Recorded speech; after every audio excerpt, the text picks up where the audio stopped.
Salut tout le monde! Aujourd'hui, on se retrouve pour une pêche à la carpe. J'ai des super belles images, des images en dessous de l'eau, des images quand on les prend. J'ai des caméras, j'ai 3 caméras d'actives en ce moment qui sont toutes bien placées. Alors, je suis persuadé qu'on a des super belles images. Et ça parce que je suis déjà au milieu de ma pêche. Ça fait déjà 2 qu'on prend, puis que ça a vraiment pas été long avant que ça morde. Alors, j'ai même pas fait mon introduction encore, c'est pour ça que je la fais là. Aujourd'hui, c'est une suite d'une autre pêche que j'avais faite. J'avais commencé à essayer de pêcher à la carpe. J'ai été interrompu par la pluie, alors j'en ai juste pris une qui est plus petite que déjà les 2 qu'on a pris. Alors là, je me reprends, puis on a déjà 2 carpes qui sont plus grosses que la dernière fois. Alors, ça va super bien, super belles images. Alors, allez regarder vraiment jusque-là, ça vaut la peine. Puis, j'ai pas les porte-cannes que je suis supposé avoir normalement. Alors, à la fin, je vais faire une petite capsule pour parler de ça, parce que mon montage que j'ai en ce moment, c'est un montage qui est vraiment dangereux pour risquer de briser ma canne. C'est vraiment pas fait pour pêcher la carpe, mais c'est ce que j'ai en ce moment sous la main, alors je me débrouille avec ça. Alors, bon visionnement!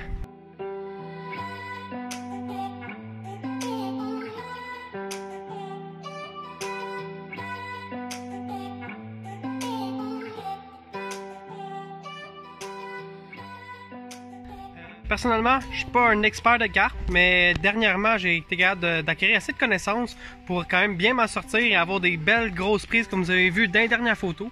Là, pour partager mes connaissances, ben, je viens ici, un autre petit lac que je connais où il y a de la carpe de plus petit format, mais je sais qu'il y en a, alors je vais pouvoir aller en attraper, avoir des belles images, puis vous montrer ça tout en partageant vraiment ce que j'ai appris pour que vous puissiez vous aussi prendre de la carpe. Là, en ce moment, j'ai déjà été feedé là-bas où c'est que ma canne est à l'eau. Alors, du blé d'Inde, gros secret pour la carpe, du blé d'Inde, du blé d'Inde, du blé d'Inde. C'est possible d'attraper la carpe avec plusieurs autres appâts. J'en ai déjà attrapé avec des morceaux de jambon, de la saucisse hot dog. Je n'ai même déjà attrapé une à la mouche, mais vraiment le mieux qui se démarque, le blé d'Inde. Et ça, c'est 100 000 à l'heure. Alors, c'est pour ça que j'ai feedé tout plein de blé d'Inde. On en met quand même assez beaucoup. Faut pas avoir peur. C'est ça qui va vraiment amener la carpe et qu'on va en avoir plusieurs qui vont mordre. Et sur notre canne, montage cheveux, je vais vous montrer comment on monte ça. Le montage cheveux, c'est bien simple. J'ai mon fil ici. Pour commencer, je l'ai plié en double, faire une loupe. Je vais seulement le tourner comme ça.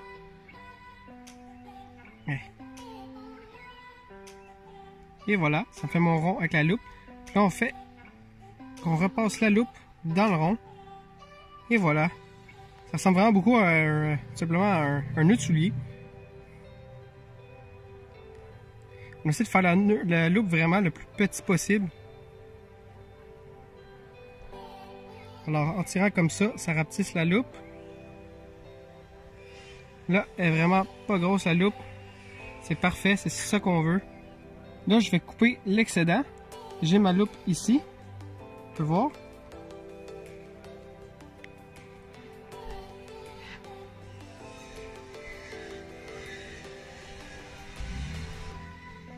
Je vais en couper le plus proche du nœud possible.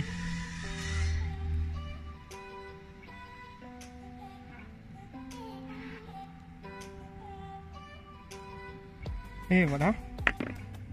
Et ça me laisse vraiment une toute petite loupe juste au bout de mon fil. Maintenant, j'ai mon autre extrémité du fil ici. On va pas beaucoup. Et voilà.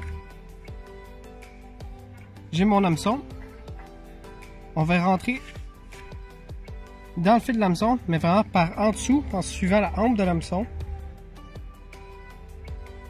On tire. Là, je suis arrivé près de la loupe, ici en arrière. Je me laisse un petit jeu. Je tiens le fil qui a ma loupe et l'hameçon en même temps. Ici, je vais me mettre à tourner autour en tournant serré.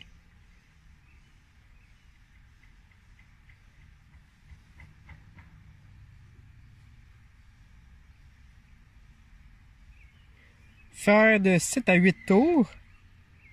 Je retiens mon fil. Je vais prendre mon bout et le repasser encore une fois par l'arrière dans l'œillet de mon hameçon. On retire. Et maintenant, on a juste à tirer pour solidifier le tout. Et voilà, c'est le montage cheveux pour pêcher la carpe. Maintenant, pour la prochaine étape, comment mettre le blé d'Inde sur notre montage cheveux. Ça va nous prendre une tout petite hameçon. Moi, j'ai pris celle-ci avec un petit ardillon. On essaie de faire ça petit. Qu'est-ce qu'on va faire?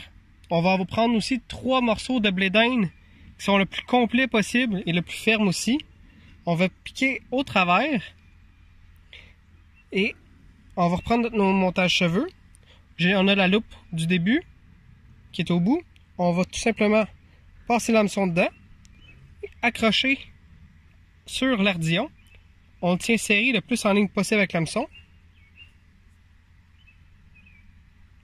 Et on passe le blé d'Inde dans la corde. C'est aussi simple que ça.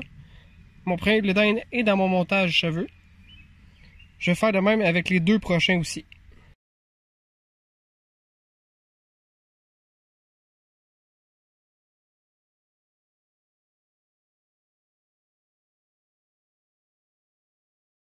Et voilà.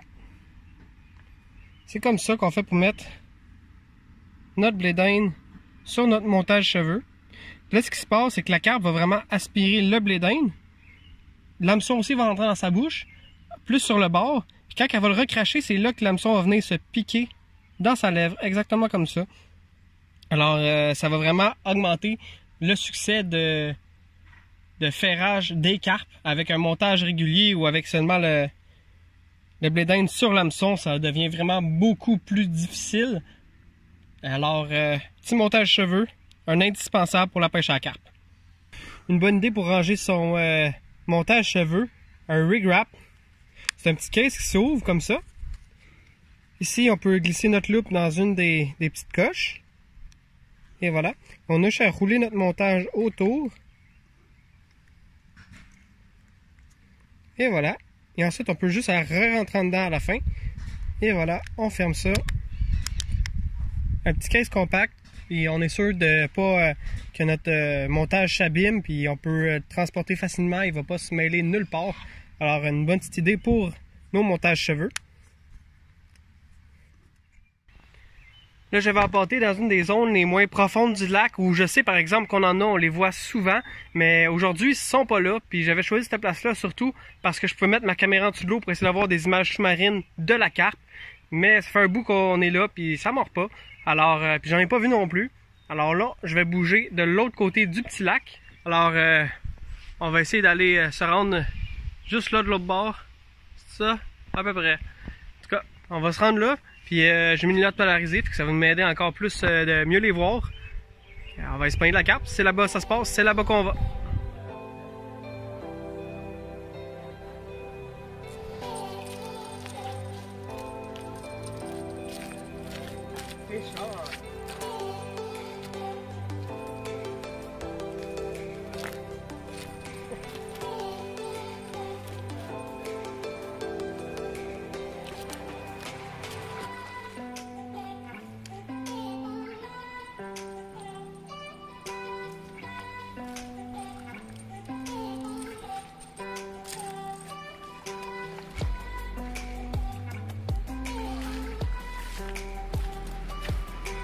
Et voilà. C'est pas une grosse carpe, c'est sûrement ma plus petite que j'aurais pogné à vie, mais c'est une carpe quand même qui montre que le montage cheveux a bien fonctionné. Et voilà. C'est ce qu'on venait chercher.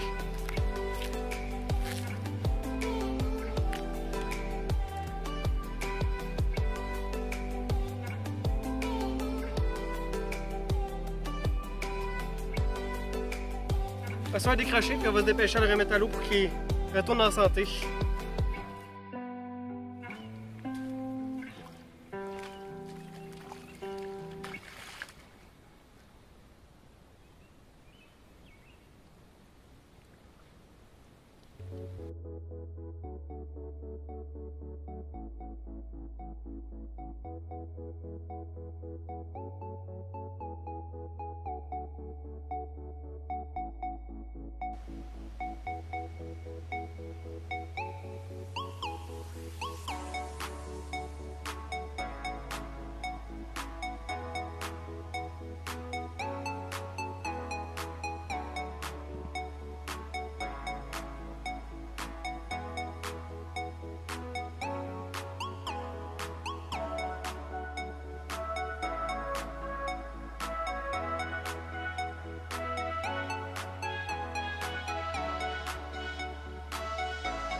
Une autre belle carte. Ça n'a pas été long. Et voilà. Ok, B, tu prends les pinces dans mes poches pour le décrocher?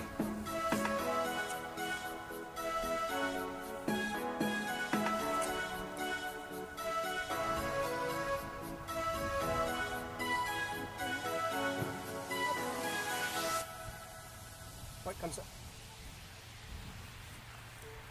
Donne-y un coup.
Encore un autre, belle carte.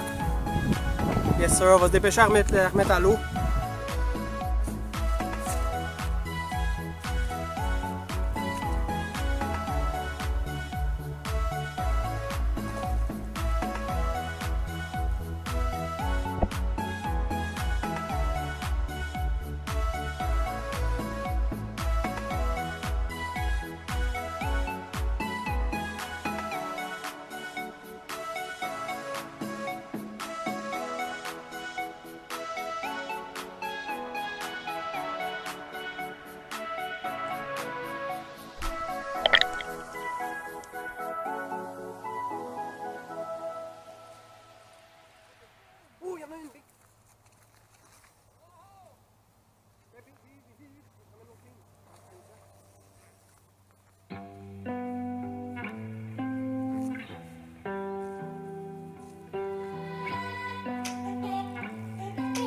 Attends, tranquillement, force-la pas trop.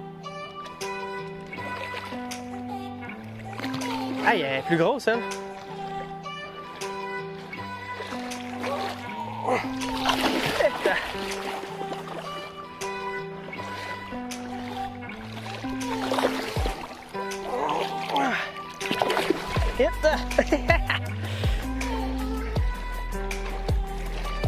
Ouch! Ah.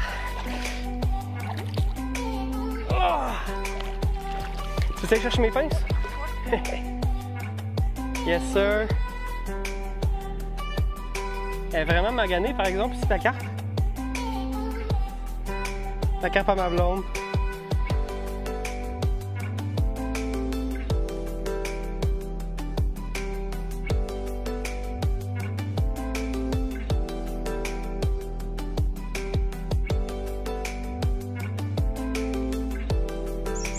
Et voilà le setup dont je parlais. Setup qui consiste en un bout qui va en Y qui va tenir l'arrière de la canne. Et en avant, j'ai un bâton lequel j'ai adapté à faire un filet pour pouvoir mettre le détecteur de touche dessus. Ça, c'est quand que la corde va glisser dessus. Le détecteur va faire un bruit. Et même un petit indicatif lumineux en avant pour quand on pêche de soir ou de nuit. Alors, sur cette canne-là, mon nez est fermé, mais très lousse. Alors, ça va garder une petite tension sur la corde, juste assez pour pouvoir laisser le déclencheur faire son travail. Mais que si la carte part, le reel va vraiment être loose, donc elle va pouvoir partir avec sans avoir aucune restriction.